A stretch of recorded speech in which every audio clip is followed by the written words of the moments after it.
Assalamualaikum. Hai adik-adik semua, berjumpa lagi dengan saya Kak Intan. Bagaimana kabar adik-adik? Kakak berharap adik-adik yang di rumah selalu dalam keadaan sehat ya. Pada video kakak sebelumnya telah membahas mengenai pembelahan sel. Apa adik-adik masih ingat pembelahan sel itu apa? Ya, bagus sekali. Pembelahan sel adalah kegiatan memperbanyak sel sehingga sel tersebut bertambah berat, bertambah banyak, dan juga bertambah besar. Terus, adik-adik masih ingat tidak pembelahan sel itu memiliki fungsi apa saja ya? Yap, yang pertama fungsi pembelahan sel adalah untuk pertumbuhan. Dan yang kedua adalah untuk regenerasi sel. Dan yang ketiga adalah untuk reproduksi. Pembelahan sel sendiri dibedakan menjadi dua, yaitu pembelahan mitosis dan pembelahan meiosis.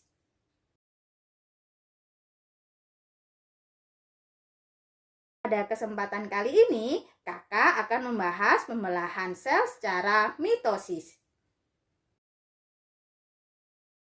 Pembelahan mitosis adalah pembelahan sel yang menghasilkan dua sel anakan.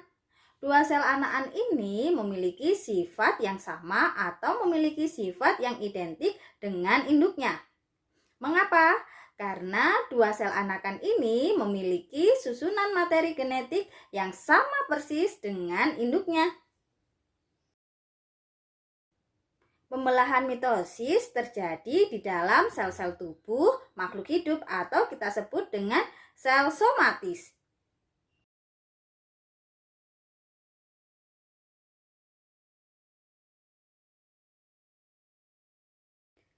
Nah, adik-adik tahu tidak mengapa tubuh kita bisa bertambah tinggi?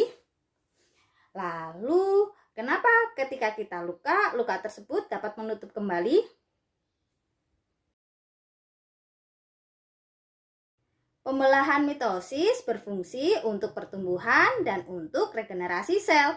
Itu sebabnya mengapa tubuh kita bertambah tinggi dan mengapa ketika kita luka tersebut dapat menutup kembali. Jumlah kromosom yang dimiliki oleh sel anakan adalah 2N atau kita menyebutnya dengan diploid. Nah, aku bingung Kak, sel-sel diploid itu apa sih Kak? Sel-sel diploid adalah sel-sel yang memiliki kromosom berpasangan atau 2N.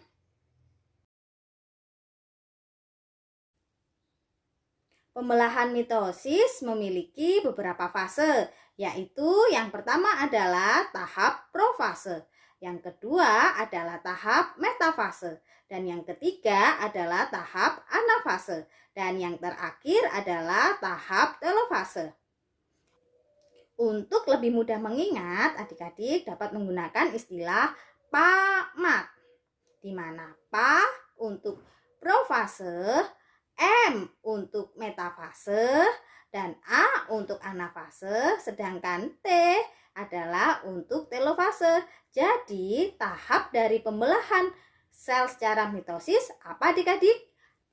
PAMAT, profase, metafase, anafase, dan telofase.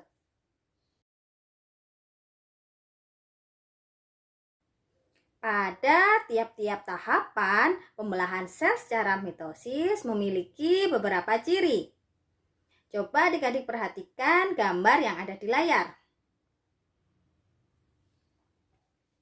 Dari gambar, kita dapat tahu apa saja ciri-ciri yang ada di dalam setiap fase dalam pembelahan sel secara mitosis. Yuk kita bahas apa saja ciri-ciri yang ada di dalam setiap fase pembelahan sel secara mitosis. Tahap yang pertama dari pembelahan sel secara mitosis adalah profase. Profase terdiri dari dua kata, yaitu pro dan fase. Pro di sini memiliki arti kata sebelum dan fase memiliki arti tahapan. Jadi, profase adalah tahapan sebelum tahapan yang lain. Karena fase profase merupakan tahapan yang terjadi sebelum tahapan yang lain, maka tahapan profase disebut juga sebagai tahap awal.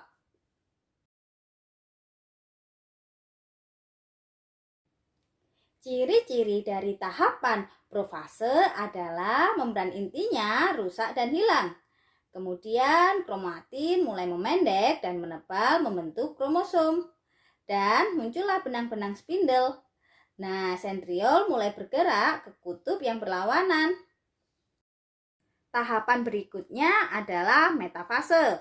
Metafase terdiri dari dua kata, yaitu meta dan fase.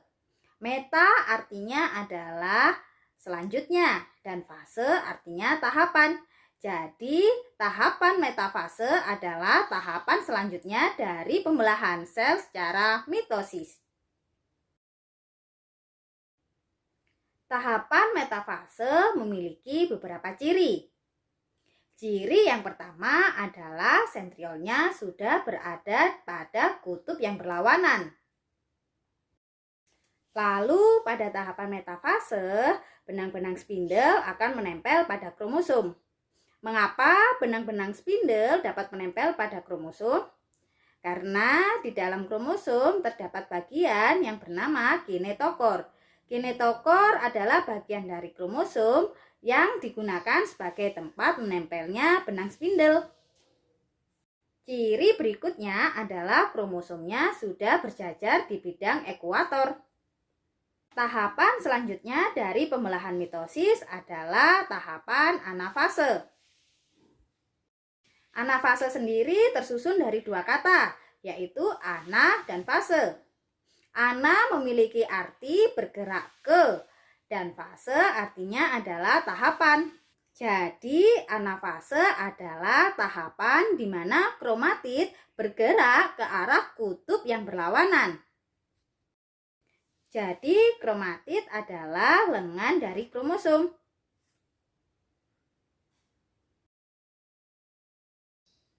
Tahapan terakhir dari pembelahan mitosis adalah telofase. Telofase sendiri memiliki arti telo artinya terakhir dan fase artinya tahapan. Jadi telofase merupakan tahapan akhir dari pembelahan sel secara mitosis. Pada tahapan telofase terjadi kariokinesis. Kariokinesis adalah tahapan di mana inti sel akan terbagi menjadi dua. Nah, pada tahap telofase, membran inti akan terbentuk lagi. Setelah itu, terjadi sitokinesis.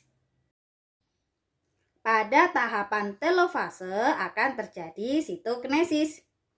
Sitokinesis berasal dari kata sito dan kinesis. Sito adalah sitoplasma dan kinesis adalah pembagian. Jadi, sitokinesis adalah pembagian sitoplasma menjadi dua bagian. Nah, pembagian dua sitoplasma akan dihasilkan dua sel anakan yang memiliki ukuran yang sama. Kromatid pada tahapan telofase akan berubah menjadi kromatin. Demikian penjelasan kakak mengenai pembelahan sel secara mitosis. Sampai jumpa di pertemuan selanjutnya mengenai pembelahan sel secara meiosis. Bye-bye.